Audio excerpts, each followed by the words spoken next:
hold up. It's that boy G-Plans. Don't give a damn. He cooler than a fan. Walking real tall, some say he's a man. We going, man. We Q Money. We out here. Yeah. Baton Rouge, Louisiana. Yeah. Like I say, I'm a big fan of your music. I've been keeping up with you. I've been posting on my stuff, man. I like what you're doing. Right. First, man, like the song that caught my attention, the Rip That Bitch 5, I think. I know you got a series of them. Yeah, you know? I've been doing this since what, 2013? Oh yeah. 2013. But I want to say this. You said that you from the old Glen Oaks. Yeah, I'm from the old. I want you to tell the people where you from. What was it like growing up during that time? Shit, I'm from the old. Like I'm talking about like where the OGs was, like when they had codes and morals and ethics and shit. Like right now, it's a little bit too hectic. It's too much young nigga shit going on right now. Like yeah. I just got my car broke in the other day. You know what I'm saying? Just on some random shit. Like, dang, like real talk. Real talk. Dang. Everything never like a month old, but niggas just broke in my shit. Just cause it's, you know what I'm saying? Because it's probably hating. That's probably what it is. Like just seen me in something else a month ago, but now they see me in some new shit.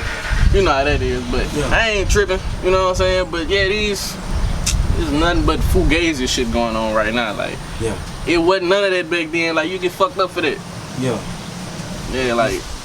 I'm from the old shit. I'm a young nigga, but I got like old mode. Like I'm real old, so like I don't worry about nothing but old niggas. Like nothing but old people. But I'm on young nigga shit though. Yeah, like I'm on yeah. a bunch of young niggas that, like don't get it twisted. My jeans skinny as a bitch. Like yeah. I really don't be caring. Like I'm a free spirit, but at the same time I still got them old codes. Like I don't break them for nothing and nobody. I feel you on that. Now we in Glen Oaks. We in this neighborhood. And I was passing through before we got here. I was seeing all the houses and trailers and all the debris on the side of the road. Yeah. I know it happened a few months back. Look. You know what I'm saying? Like, were you affected by that during that time? Well, at the time when we found out, it was like the day before at like 9 p.m. And my little cousin stayed on the back street. And when he told me, he was like, dog, I woke up out of my sleep. I took a nap. He was like, I took a nap when I got home from school. I woke up, and I'm talking about I got out my bed, and the water was up to my waist. He was talking about, man, my beans, my mama, all my mama shit. Like, he was like, everybody's cars was underwater already. He was like, there's nothing that we could do. We had to swim out.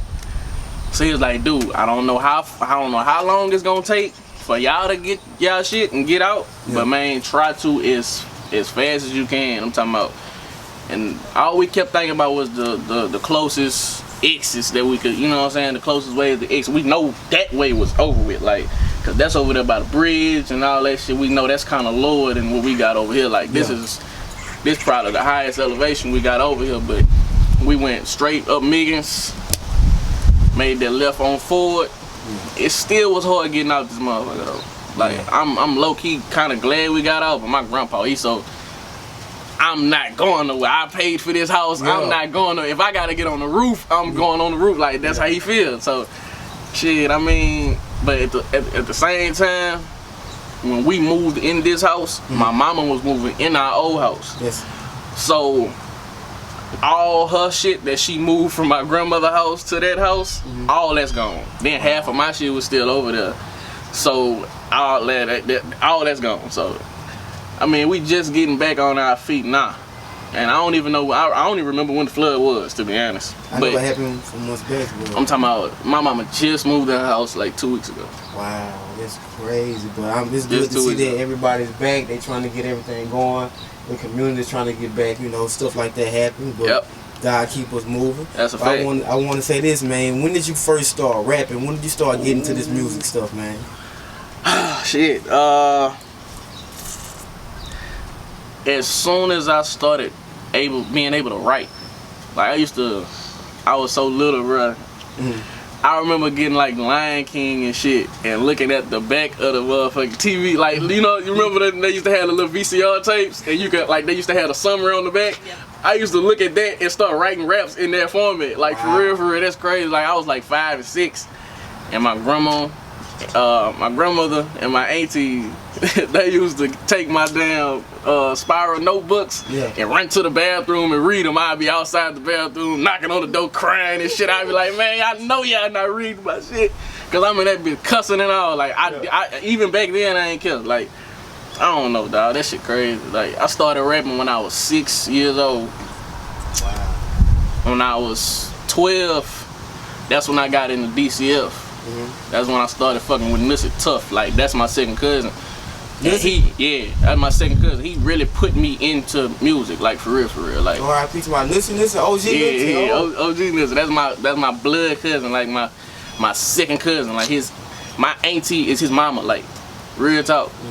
He really used to stay with us. Like he real good dude. Like that's some shit a lot of people like really don't know about Nussie. All they know about is the gangster shit. Yeah. But besides all that, brother, he was a good daddy, he was a good dude. Talking about pure comedy, nothing but comedy. Like he gonna have you dying laughing. But on the flip side of that, they had so many niggas was trying to get at him about the street shit he was doing. He was like, man, look, I can't leave a life alone. Like, so I felt him on that. But yeah, he was the first person that ever put me in the studio.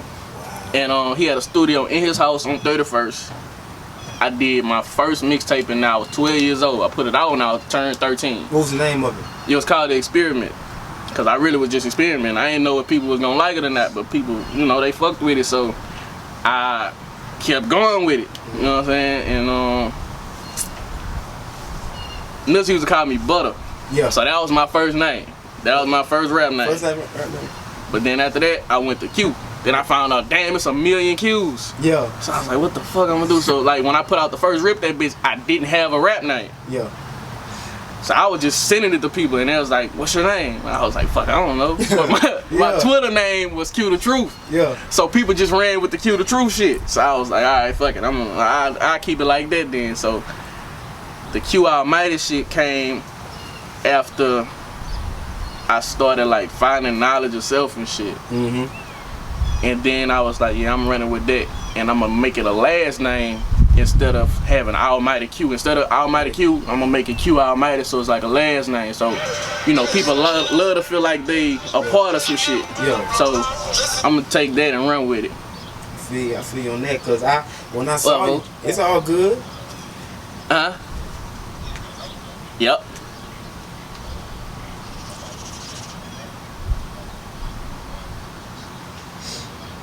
Alright, we'll come all the way down Greenwell till you get to Lanier. Then when you get to Lanier, make a left on Lanier, and then you make that right. The first right you can after Glen Oaks Park, and come all the way down that street. Alright. It don't matter what it is, we go to the road. He's trying to get some CDs. That's all good, man. You out here hustling. Yeah, we gonna get into all that. Oh, I'm giving out. I give all my CDs away for free though. That's what's up. I always did. Cause I don't want you to pay to fuck with me on some shit. Like I'm really just trying to get heard right now. I feel like the only way you probably gonna get cause it's just a mixtape. Yeah. It's just a mixtape. I treated it like an album though. I recorded 60 songs for it and just picked the best 16, 17. So I want to say this, tell the people about the mixtape, the viewers who are watching. Tell them about, what it's about, what features on it, what the production on it. Go on, give us a rundown. Alright, well, let me say this. I made a mixtape called The 10 Commandments last year around April. It was dropped on April 10th, cause me and my little brother, we was doing some shit. Me and my little brother Kareem, we did some shit. Yeah. He was doing the 10 days, and I did the 10 Commandments. So I was like, all right, cool. But after that, I was like, man, I'm finna stockpile music. While I was doing that, that's when I made the whole AMG, the whole Almighty Cartel. I made all that in that period of time. Then around that time, my big cousin, he was like, bro, you really need to take this shit, because I don't see nobody doing what you're doing. So I was like, all right, cool. So we just gonna start taking trips. We started tripping. Like, we started going to Texas. We started going to Chicago. We started going to Atlanta. And we just started recording. And the more I recorded, the more everybody was like, you know what? I really don't think nobody could fuck with you. Like real talk, I be doing features and shit, and I be jumping on people's shit, and they be like, dude, like. Hey, I'm gonna say this. Put that on game. I just dropped it. And when I got in my IG, I loaded. I'm like Q, why you did this, man? You was like, I had to. Like, I had to. I was like, man, you doing them my little bros though, bro. Like Larry and Carlos, them little bros, man. Like I fuck with them tough. So I had to do that because both of them was like, when we gonna do a song. Yeah. So I was like, fuck it, we gonna do a song together. I'm gonna just put y'all both on the song. And then, like, in the process of putting them on a song, they both had their own solo songs that they wanted to get me on. But that's just the first of many. Like, I fuck with them hard. Like, I was just with WAP and Carlos yesterday. Yeah, WAP doing this thing. That's my dude, too. Yeah, like, he been doing this thing. But I want to say this, too, man. Baton Rouge music scene. Me, to be honest, I don't think nobody touching y'all. I told J. Lewis this the other week. Man, I told WAP this. I tell every time I see anybody because the sound. Nobody sound like y'all. Like nobody. As soon as you hear some Baton Rouge music, you gonna automatically know he from Baton Rouge. And it's like, timeless. That's a fact. It's timeless. That's a fact. You know, you got Mouse and Level got a song. I bet you won't. They made that 2-3 years ago, and it's going crazy. So it's something special in this city.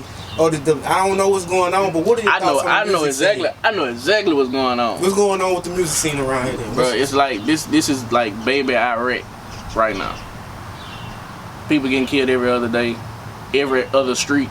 It don't matter who it is. People killing kids, all kind of shit, and they scared to come down here. And then there's so much hating going on. Like, I don't understand it. I never did understand it. Nigga just hate on the next man just because. Like, all right, maybe he booming right now and you not. Okay, that don't mean you hate on him. Like, you know what I'm saying? Y'all uplift each other, support each other. Then both of y'all can make it eventually. Like. They want to be that one. Everybody crabbing a bucket, they pulling each other down. So it don't have to be that way. It don't have to be that way at all. Everybody eating. Everybody. It's enough for everybody to eat though. That's the part that I be. Man, what the fuck? Man, everybody doing their thing out here, man. But do you have anybody that influence you? They keep you on the right path with this music or how you living? So you just out here. You just nah, for real. Like the only people that influence me is my pops. My mama and shit. My grandma was my biggest fan. Like that was my biggest fan before she died though. She died like 2015, but she was my biggest fan. Like for real, for real. If you put, I'm talking about, I don't care what car you see in this yard, every one of them got a QC in it. I'm talking about, she fucked with me tough. Like that was my best friend though. That was my best friend for real. But this shit right here. Crack from front to back. I'm talking about I really perfected it. Like that's the first CD I ever perfected. Like I want to say this too, man. Well, you got your CD. What's the name of your project for the people who don't know? It's called Heru. Like I say, this almighty shit is all about finding yourself, like knowing who you really are. And the more I started looking, I started running into all these names, and Heru was like one of the names that kind of fit my personality. So I was like, I'm gonna keep it going. You know what I'm saying? I'm gonna just name a project after it. And Heru was pretty much like one of the first black gods. Like, you know, it's I didn't know that. Yeah. Informers. It's Osiris, Isis, and Horus. But if you go back to the Kemet terms, it's Asar, Aset, and Heru. Heru was the baby. Like he was like Hercules was for white, you know what I'm saying, for them, you know what I'm saying. But as far as we're concerned, in Kemet and Kush type people, Heru is the real son of God, you know what I'm saying.